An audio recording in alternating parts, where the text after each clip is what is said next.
Everybody, in this video, we will be discussing the flow chart of the aggregates which are related to your national income, and further, we will be discussing about the nominal and the real GDP. So, the first part of this chapter is mandatory for all of you to have a look. Now, as I said, we'll be doing a flow chart in relation to it. This is a more chaotic one. I made a very simple one. So let's do it. Okay. So this is our flow chart that will help us to understand all this funda very clearly. तो सबसे पहले अगर हम देखते हैं तो हमारे पास क्या पॉइंट गिवन है.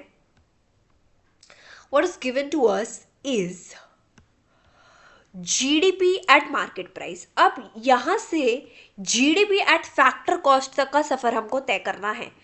सबसे पहली चीज इस कन्वर्जन में जो हमको नोट करनी होती है इज कि क्या क्या चीजें चेंज हो रही हैं और क्या चीजें सेम है. अगर हम जीडीपी को नोटिस करें तो GDP is same in both. The thing which is changing is the market price and the factor cost. तो अगर मुझे मार्केट प्राइस से फैक्टर कॉस्ट पर जाना है तो what will be my work. I will be subtracting the net indirect tax from it. Then अब हम अगले स्टेप पे चलते हैं. अब यहाँ पे what is the difference is the G and the N. मतलब ग्रॉस और नेट का डिफरेंस है. तो हमारे पास ग्रॉस से नेट में जाने के लिए डेप्रिसिएशन है. तो ग्रॉस से नेट में कैसे जाएंगे? By subtracting depreciation from gross. Then same way it will be going NDP at FC. अब यहां पे क्या चेंज है? मार्केट प्राइस और फैक्टर कॉस्ट. इस वाली साइकिल में हम मार्केट प्राइस से फैक्टर कॉस्ट पे मूव ऑन कर रहे थे. मार्केट प्राइस से फैक्टर कॉस्ट पे. इस वाले पे हम फैक्टर कॉस्ट से मार्केट प्राइस पे जा रहे हैं. तो अगर we were subtracting the net indirect tax from our market price to get a factor cost, so in this case we will be adding the net indirect tax in our factor cost so that we get the market price and same way the depreciation. तो ये cycle ऐसे move on कर रही है. अब यहाँ पे हमने नेट इनडायरेक्ट टैक्स और डेप्रिसिएशन के रिलेशन में इसको पढ़ा. अब ये क्यों हुआ? क्योंकि मार्केट प्राइस, फैक्टर कॉस्ट और नेट और ग्रॉस वाला फंडा हम करे थे. बट अगर हम डीपी और एनपी वाले में आ गए, मतलब डोमेस्टिक प्रोडक्ट और नेशनल प्रोडक्ट के बारे में बात करें, तो we will be doing it same. But यहाँ पे net factor income from abroad हमारा प्लेस आ जाएगा. तो हमें नेशनल प्रोडक्ट कब मिलता है? जब हम डोमेस्टिक प्रोडक्ट में net factor income from abroad डालते हैं. सो फ्रॉम दिस हमारे पास ये तीन मेजर फॉर्मूलाज आते हैं और 2 सब फॉर्मूलाज डिराइव होते हैं यहाँ से. ठीक है. So let's just have a look. देखो, सबसे पहले हमारे पास आता है ग्रॉस नेट वाला फॉर्मूला. तो यहाँ पे हमारे पास क्या है? जब हम ग्रॉस इन्वेस्टमेंट की बात करते हैं तो gross investment is the one which we called as the purchasing value and net हमारे पास होती है एक्चुअल वैल्यू. और depreciation is the normal wear and tear that is happening in a long term capital goods के sense में. तो net plus depreciation is gross. तो अगर नेट निकालना है तो व्हाट, डेप्रिसिएशन इस साइड चला जाएगा या we could take opposite, gross इस तरफ आ जाएगा. तो नेट विल बी, और इफ इक्वेशन की एक साइड प्लस का साइन है और वो दूसरी साइड जा रहा है तो वो माइनस हो जाएगा. तो gross minus depreciation will be the net one. दूसरा, this is the first formula that we did in our second chapter. National और domestic product. National product is domestic product plus net factor income from abroad. तो अगर domestic product निकालना है तो net national income minus net factor income from abroad कर देंगे। अब यहाँ पे एक सब फॉर्मूला है नेट फैक्टर इनकम का। तो नेट फैक्टर इनकम क्या होता है, बेसिकली जो फैक्टर इनकम हमारे रेजिडेंट्स अर्न करते हैं दूसरी कंट्री में, माइनस जो factor income non residents earn करते हैं हमारी कंट्री में। So our residents, so the factor income earned by our residents in other countries minus the factor income by non-residents in our country. ठीक है, factor income earned भी आएगा यहाँ पे, factor income earned by non-residents in our country. Third formula आता है market price का। तो market price is equal two factor cost plus NIT. Factor cost plus NIT, तो अगर फैक्टर कॉस्ट निकालना है तो मार्केट प्राइस माइनस एनआईटी हो जाएगा। ठीक है, सो दिस इज हाउ, इसका उल्टा भी you can write down the formulas ताकि आपको याद रहे। ठीक है, अब एनआईटी का फर्दर फॉर्मूला है हमारे पास, that is indirect tax minus subsidies. तो गवर्नमेंट लगाती है इनडायरेक्ट टैक्स और गवर्नमेंट सब्सिडीज भी प्रोवाइड करती है प्रोडक्ट पे, तो उन सब चीज़ों का एक प्रॉपर सम। अब फॉर एग्जाम्पल आपको ये बोल देते हैं कि आपका जो इनडायरेक्ट टैक्स है वो 100 रुपीज़ लग रहा है, लेकिन कोई सब्सिडी प्रोवाइडेड नहीं है, तो उस केस में एनआईटी क्या हो जाएगा, 100, because you have 0 subsidies for it. ठीक है, फाइन। अब यहाँ पे जैसे हमने डोमेस्टिक प्रोडक्ट का एक फ्लो चार्ट बनाया है, सेम वे नेशनल प्रोडक्ट का भी एक फ्लो चार्ट फॉर्म होगा। So that is your homework to do that. तो यहाँ पे 2 फ्लो चार्ट्स हो जाएंगे जहां से आप इजीली कन्वर्ट कर सकते हो। सेम वे अब यहाँ पे ये वाली चीज आ जाएगी, अगर मेरे को इसका उल्टा करना होता, अगर मुझे नेशनल प्रोडक्ट को डोमेस्टिक प्रोडक्ट में कन्वर्ट करना होता, that is GNP eight factor cost को मुझे जीडीपी एट फैक्टर कॉस्ट में कन्वर्ट करना होता, तो I will be subtracting this. Look, अब यहाँ पे बात करते हैं जिन बच्चों को इस कन्वर्जन में प्रॉब्लम आ रही है, how they could deal with it. Formulas learn कर लिए एज इट इज जो है, तो आपको क्या करना है यहाँ पे, जैसे कि हम इसको कन्वर्ट करने के लिए लेते हैं, जो चीज आपको निकालनी है write it on the right hand side, write it on the left hand side of the equation, जो चीज आपको निकालनी है। फिर with the equation write the thing which is given to. तो यहाँ पे आपको नेशनल प्रोडक्ट दे रखा है, क्यों, क्योंकि अब हम बाकी चीज क्यों नहीं ले रहे, क्योंकि फैक्टर कॉस्ट सेम है, ग्रॉस सेम है, सिर्फ चेंज है डोमेस्टिक और नेशनल प्रोडक्ट में। तो नेशनल प्रोडक्ट मेरे को निकालना है, तो I am taking it on a left hand side, and what is given to me is the domestic product. So n is equal to d, n signifies the national product and d signifies the domestic product। तो यहां से हमारा formula है एक, that is national product is equal to domestic product plus net factor income from abroad। this is our formula। तो अगर मेरे को यहां पे नेशनल प्रोडक्ट निकालना है, so what changes I will make on my domestic product is I will be adding up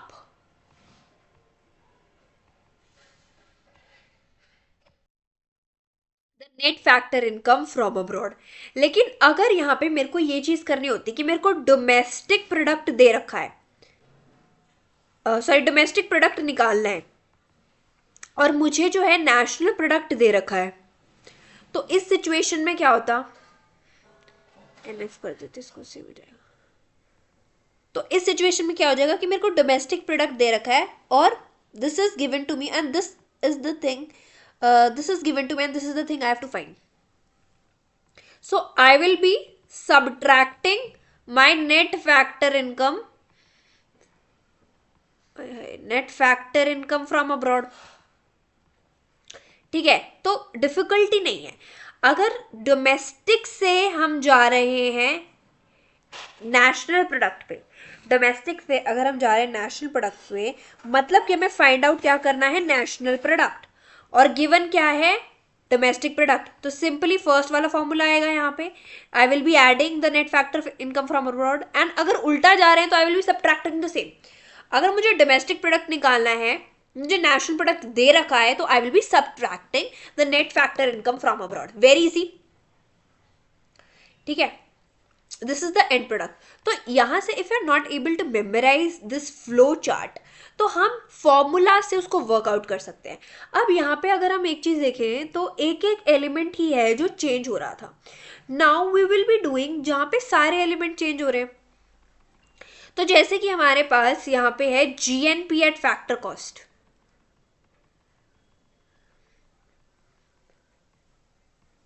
ठीक है। जैसे कि हमारे पास है यहाँ पे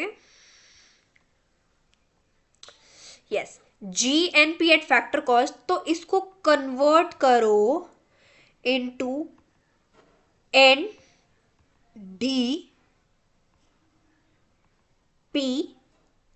एट मार्केट प्राइस। तो अब इसको कन्वर्ट कैसे करेंगे? सबसे पहली चीज जो मैंने अभी आपको बताया कि राइट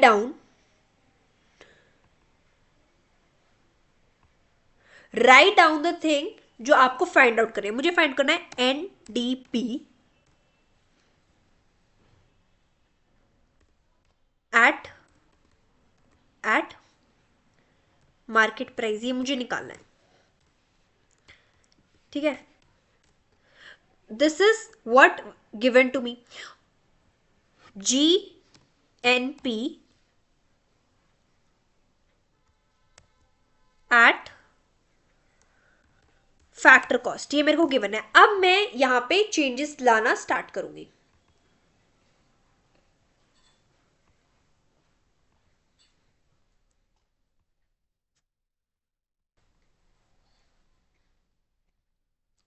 यस अब इसमें मैं चेंजेस करूंगी। सबसे पहली चीज अगर मैं नोट करूं दैट इज नेट और ग्रॉस का फंडा। तो अगर मुझे नेट निकालना है तो what I have to do, I have to subtract depreciation from gross, सबसे पहली चीज। उसके बाद है मेरा डोमेस्टिक और नेशनल प्रोडक्ट। मेरे पास डोमेस्टिक प्रोडक्ट है, मुझे नेशनल प्रोडक्ट में क्या चेंजेस करने पड़ेंगे कि मुझे डोमेस्टिक प्रोडक्ट मिल जाए? आई will be subtracting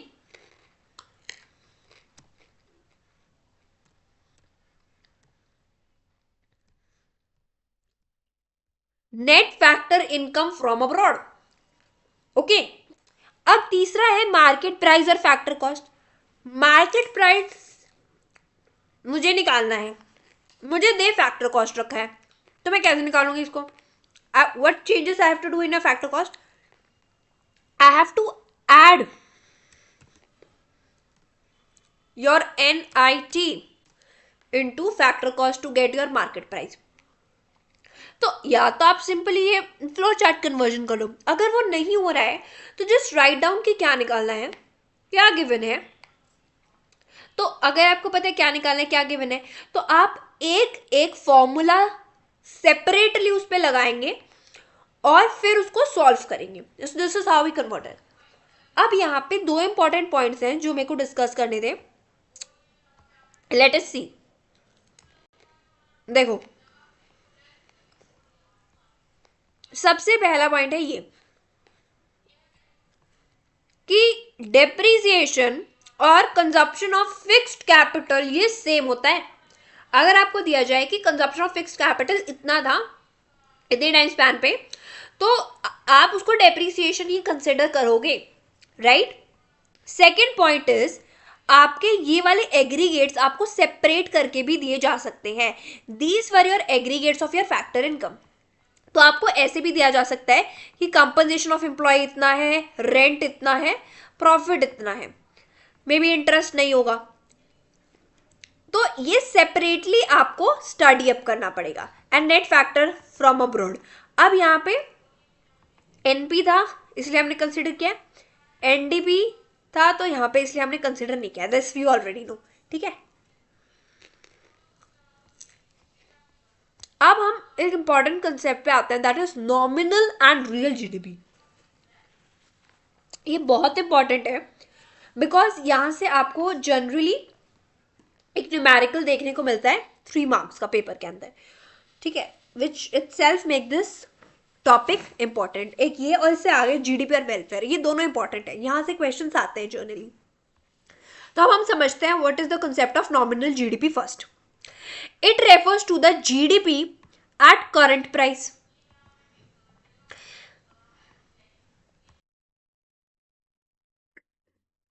market value of the final goods and services produced within the domestic territory of a country during an accounting year as estimated as the current year prices, or current year prices are the price prevailing during a year of estimations.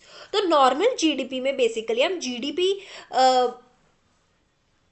Calculate करते हैं current prices पे, जो currently price आपका चल रहा है आपके उस ईयर के अंदर, जो प्राइस चल रहा है उससे हम कैलकुलेट करते हैं, ठीक है, एक साल के अंदर। तो यहाँ पे जो हमारा नॉमिनल जीडी का फॉर्मूला है वो है Q इंटू पी, जहाँ पे Q रिप्रेजेंट करता है जो क्वांटिटी है गुड्स और सर्विसेज की जो प्रोड्यूस हुई है एक साल के अंदर, और प्राइस जो है उन गुड्स के जो उसी साल के अंदर हैं। So this is what represent the quantity and price. तो इस इक्वेशन से हम ये चीज समझ सकते हैं कि नॉमिनल जीडीपी इंक्रीज हो सकता है दो रीजंस या दो चेंजेस की वजह से। सबसे पहला, या तो क्वांटिटी इंक्रीज हो तो हम उसमें चेंज देख सकते हैं अगर पी कांस्टेंट रहे, और क्वांटिटी इंक्रीज हो फाइनल गुड्स एंड सर्विसेज की तो हम नॉमिनल जीडीपी में इंक्रीज देख सकते हैं in the relation of quantity of goods and services, मतलब in the relation of output of goods and services. ठीक है, इसको हम इस एग्जांपल से समझते हैं। देखो नॉमिनल जीडीपी क्या है, Q इंटू पी। तो अगर मैं ये बोलती हूं कि मेरी जो गुड्स की क्वांटिटी है, फॉर एग्जांपल हम ले लेते हैं एक इकोनॉमी के अंदर 2 गुड्स प्रोड्यूस हो रहे हैं एक साल के अंदर, और एक गुड का प्राइस है 5 रुपये। एक गुड का प्राइस है 5 रुपये, तो यहाँ पे नॉमिनल जीडीपी कितना हो जाएगा, 10 रुपये।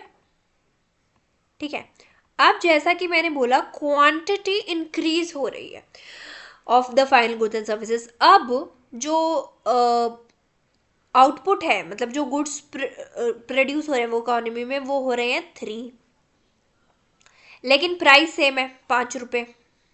हाय, लेकिन प्राइस आपका सेम है, that is your 5 rupees.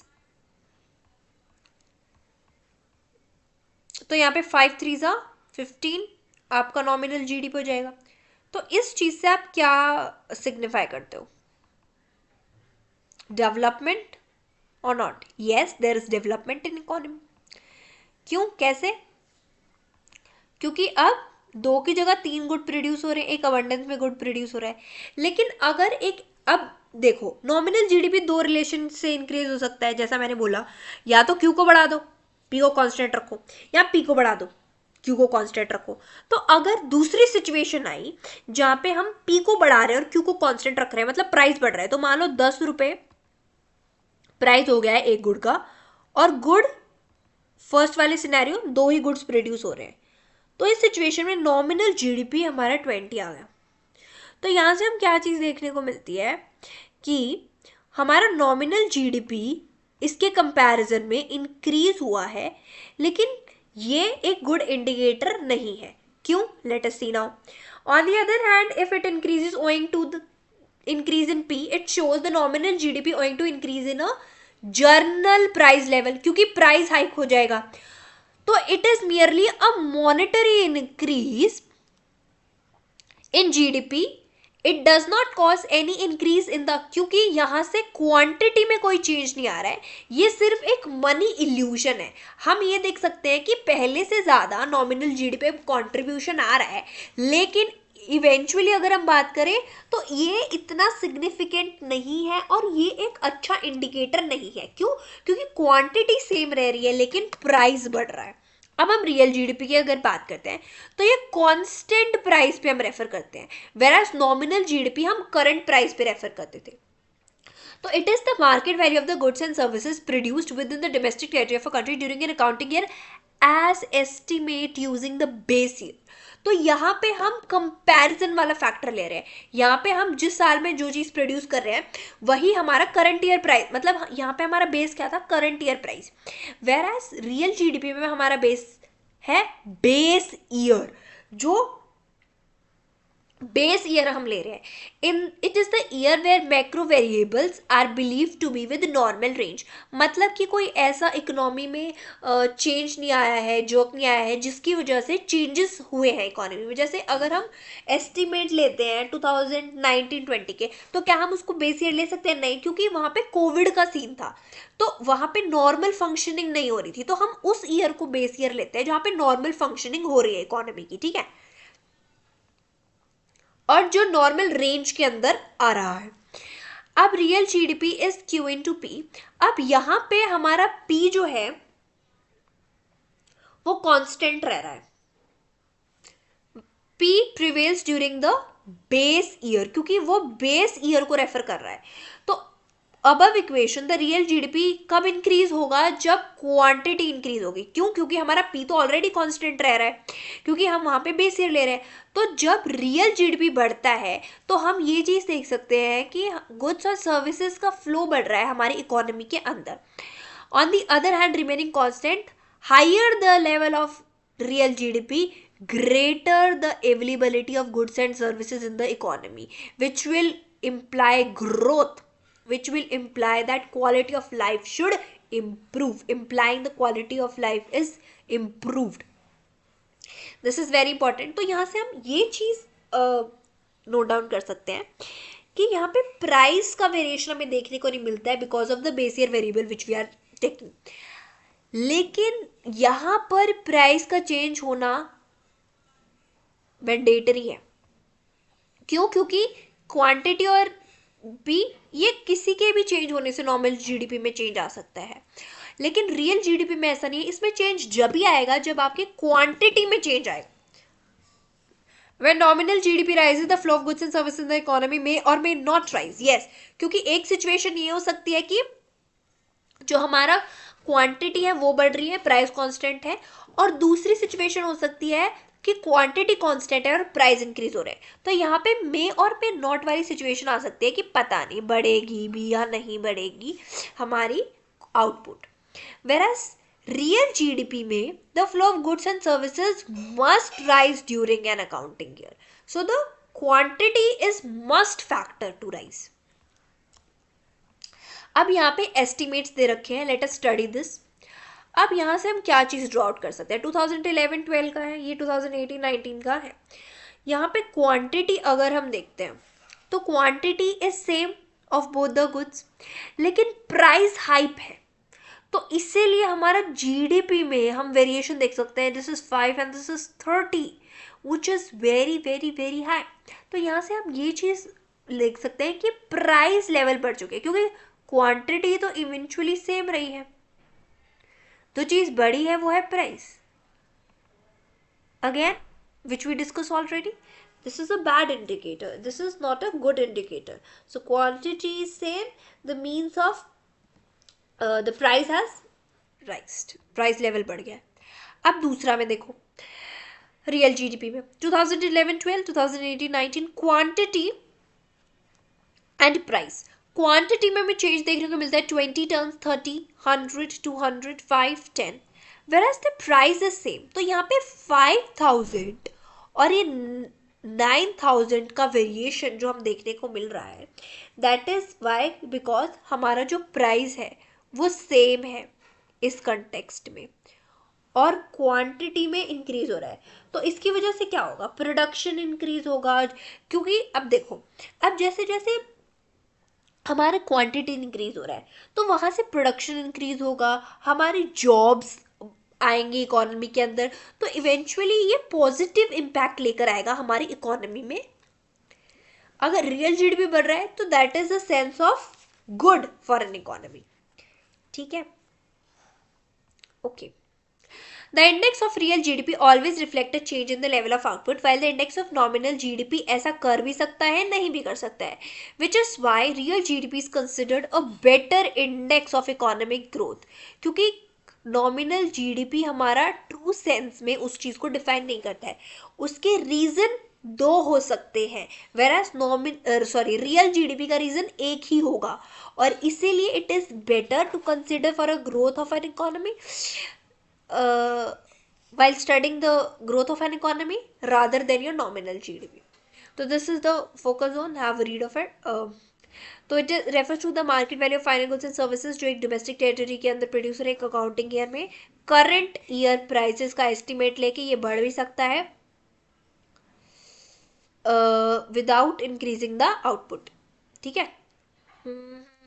It refers to the final goods and services produced in the domestic economy, domestic territory of a country during an accounting year as estimated during the base year prices. It increases only when there is an increase in the quantum of the output in the economy. This is the observation and please a star mark. This is a question that may often asked. So let us have a look. सबसे पहला हम GDP at current price and GDP at constant price. You know which we are talking about. The current and constant. This is the nominal one, this is the real one. The market value of final goods and services produced in the domestic territory, again same definition. Second point is important. It can increase the price level rise even when there is no increase in the flow. Again and again we are repeating this point. Why? Because it is very important to understand, to learn. It can increase only when the flow of goods and services increased in the economy. The only word. अब true false में अगर हम दे देते हैं only वाला तो is it true? Yes it is true, क्योंकि it can increase only when the flow of goods and services increase. क्यों? क्योंकि हमारे यहाँ पे प्राइस कांस्टेंट रहता है. The words only says constant price. Current price तो प्राइस का रिलेशन है. So it can increase the price level rises even when there is no increase in the flow of goods and services in the economy. It is nominal, it is real. It is not good measure of the welfare of people. It is. अब हम conversion की बात करते हैं. यहाँ से numerical आता है. Very easy, कोई difficulty नहीं है इसमें.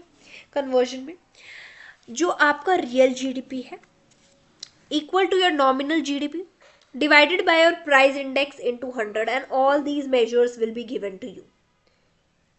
ठीक है. तो यहाँ पे एक illustration दी हुई है. Let us see that illustration. अच्छा, इसका उल्टा अगर करना पड़ जाए, अगर तुम्हें निकालना है nominal GDP या GDP at current price, तो N से मैं डिपिक्ट कर रही हूँ nominal GDP, R से मैं डिपिक्ट कर रही हूँ real GDP. तो वो क्या हो जाएगा formula? N nominal GDP will be equal to, ये है ना अब यहाँ पे. अब देखो इसको कितना इजी है. नॉमिनल जीडीपी है, यहाँ पे मल्टीप्लाई में, ये डिवाइड में चला जाएगा, ये मल्टीप्लाई में चला जाएगा, है ना? ऐसा हो जाएगा. तो इसको हम कैसे लिख सकते हैं? Nominal GDP is equal to real GDP into price index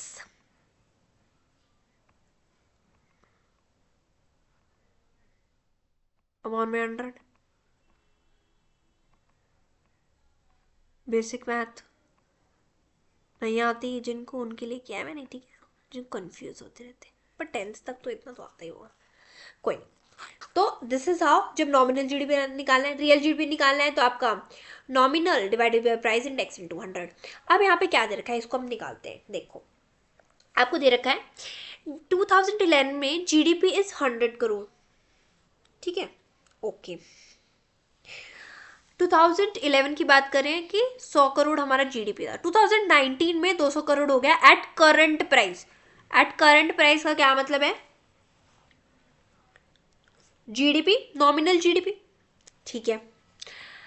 and if price index rises from 100 to 400 within the same period, then GDP at current price is converted into real GDP और GDP at constant price as in table 3.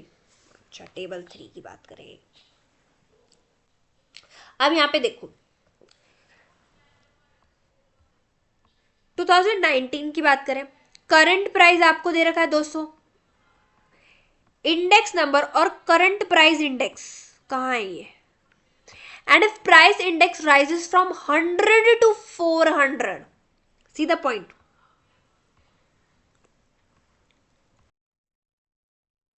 अब ये price index rise हो गया था 100 से 400 within the same period. So here we have price index as 400 and यहाँ से हम constant price निकाल रहे हैं by 200 जो हमारा current price है into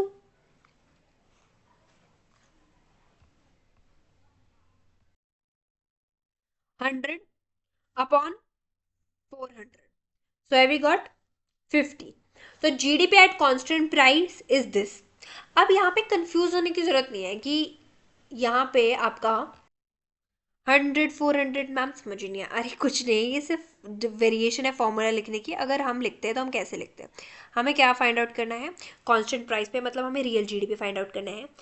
GDP at current price कितना है हमारा, जीडीपी एट करंट प्राइस है 200, उसके बाद हमारा प्राइस इंडेक्स है 400,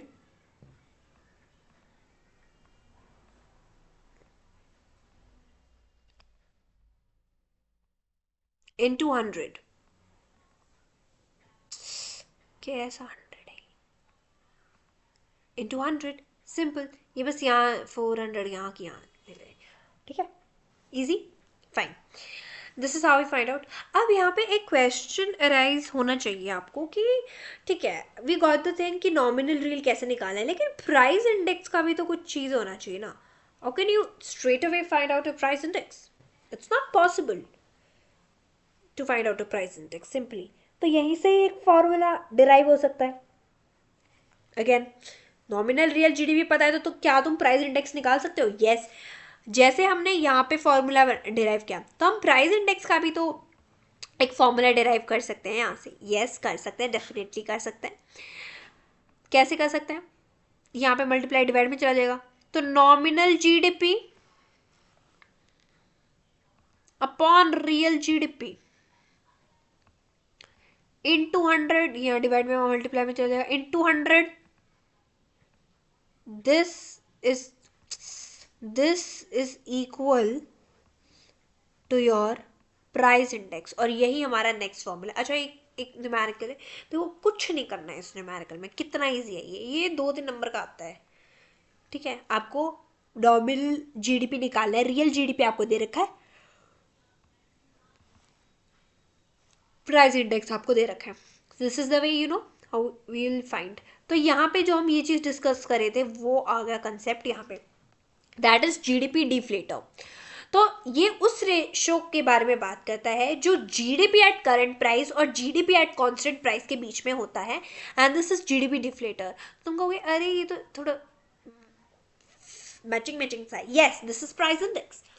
करंट प्राइस दे रखा है आपको, जीडीपी का कांस्टेंट दे रखा है, और यही हमने अभी यहाँ पे निकाला था, द नॉमिनल रियल इनटू 100, ठीक है। तो यहाँ पे क्वेश्चन दे रखा है रियल जीडीपी अगर इतना है, नॉमिनल जीडीपी इतना है, तो जीडीपी डिफ्लेटर निकालो।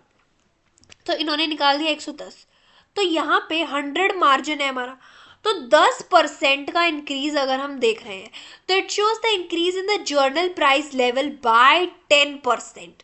यहाँ से that is why we are calling it as a GDP deflator.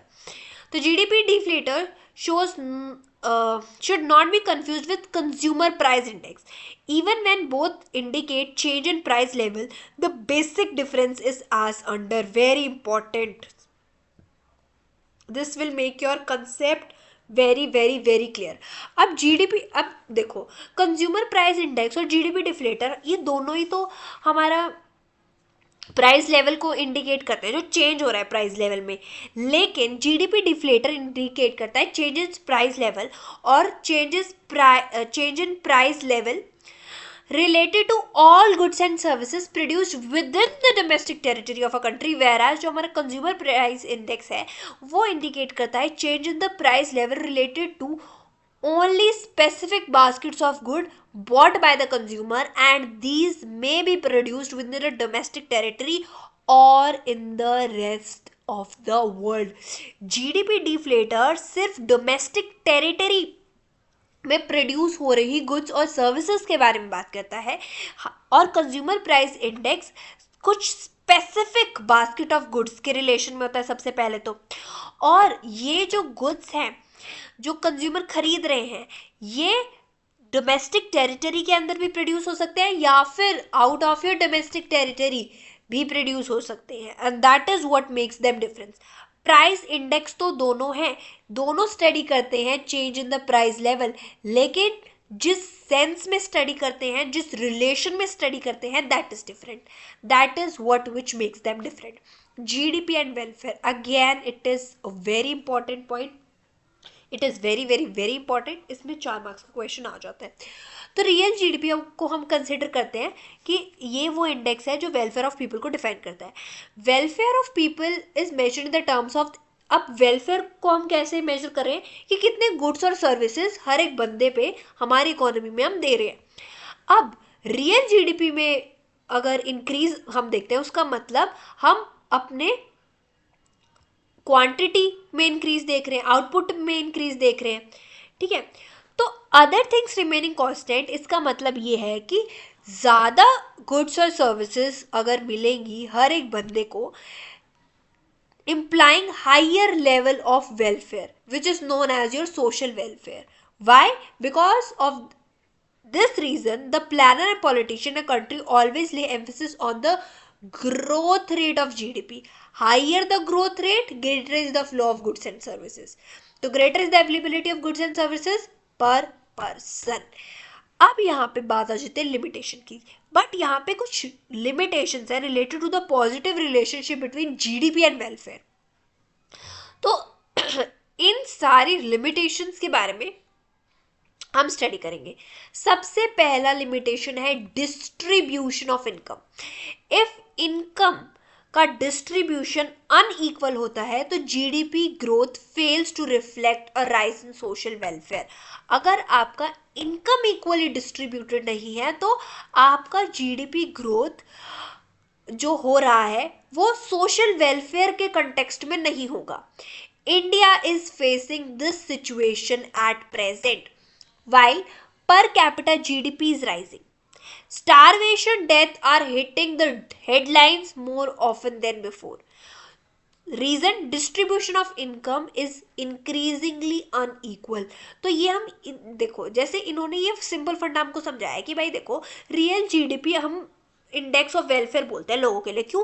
क्योंकि अगर लोगों को गुड्स प्रोवाइड हो रहे हैं तो वहाँ से हायर वेलफेयर आएगा सोसाइटी के अंदर. तो इन रिलेशन टू हम ये देख सकते हैं कि अगर जीडीपी में बढ़ावत इंक्रीज आते हैं, व्हाट वी से बढ़ावत, एडजस्ट से बढ़ावत, यस, ओके. सो जीडीपी में अगर इंक्रीज होता है तो गुड्स और सर्विसेज अवेलेबिलिटी पर पर्सन हमें देखने को मिलता है और इसलिए हम इसको सोशल वेलफेयर का पॉइंट डालते हैं. लेकिन कुछ रीजंस हैं जो ये नहीं होने देते हैं. सबसे पहले डिस्ट्रीब्यूशन ऑफ इनकम. अगर अनइक्वली इनकम डिस्ट्रीब्यूटेड है इकोनॉमी के अंदर तो वो चीज़ यही डिफाइन करेगा ना कि सोशल वेलफेयर कहाँ हो रहा है. भाई सोशल वेलफेयर तो नहीं हो रहा है. कुछ लोग तो मजे से कमा रहे हैं, मतलब जीडीपी तो बढ़ रहा है, लेकिन there are people who are dying from starvation, right. फिर सेकेंड है कॉम्पोजिशन ऑफ जीडीपी. तो जीडीपी को ऐसे कंपोज किया गया है कि वो वेलफेयर रिलेटेड नहीं है, वेलफेयर ओरिएंटेड नहीं है. Increase in production of defence goods does not lead to a direct increase in the welfare of people, obviously. अब डिफेंसेस में अगर आप इंक्रीज करो, अब यहाँ पे अगर आपका डिफेंस सिस्टम गुड है तो it offers a peaceful environment in the country, लेकिन ये सोशल वेलफेयर को डायरेक्टली हिट नहीं कर रहा है. ओके, वहां से आप गरीबी नहीं हटा सकते हो डिफेंस गुड्स खरीद के, राइट. फिर non monetary exchange. Rural economies में बार्टर सिस्टम ऑफ एक्सचेंज अभी भी हमें देखने को मिलता है. Payments for farm labour are often made in kind rather than in cash. All such transactions remain unrecorded और इसकी वजह से अंडर एस्टिमेशन होता है जीडीपी का इस बार्टर सिस्टम की वजह से. क्यों? क्योंकि जो आपके बार्टर सिस्टम की वजह से एक्सचेंज ऑफ गुड्स है वो हम रिकॉर्ड नहीं कर सकते क्योंकि वो मॉनेटरी टर्म्स में नहीं है, और वो मॉनेटरी टर्म्स में नहीं है तो हम उस चीज़ को जीडीपी में इंक्लूड नहीं कर सकते हैं. तो it is again an inappropriate index of welfare. फिर externalities, this is important.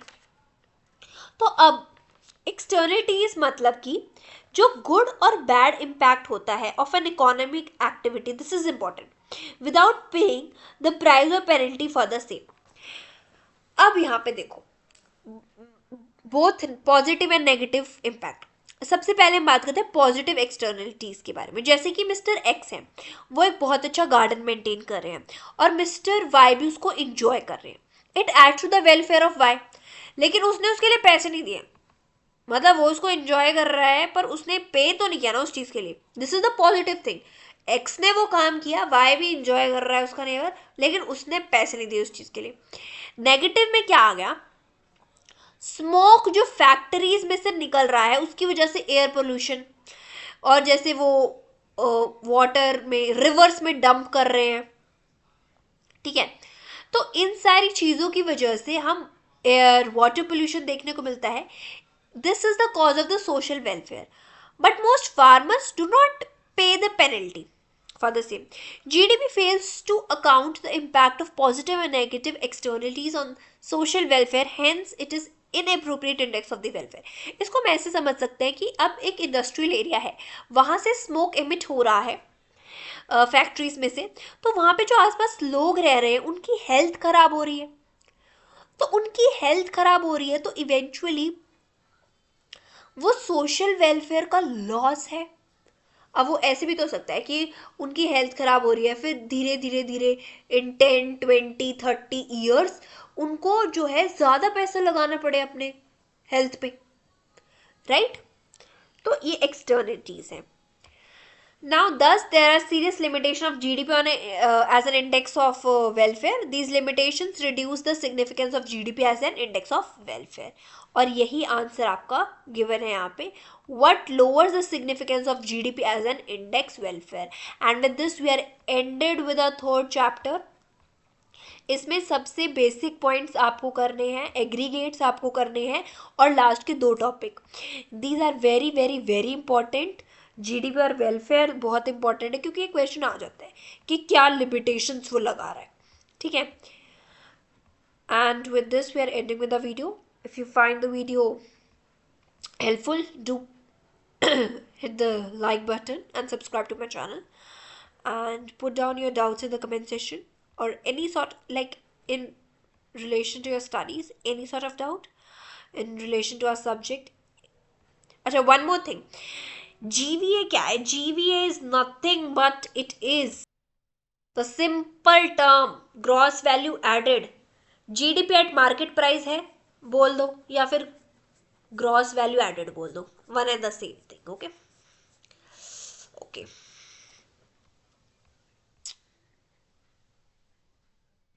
Okay, will be this, have a reading of it.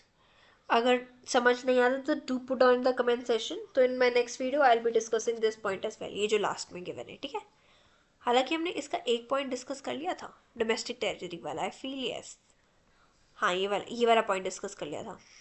Components of net factor from income from abroad, इस वाले point को समझने के लिए भी you can read this. GDP deflator वाला तो इतना ज़रूरी नहीं है पढ़ना,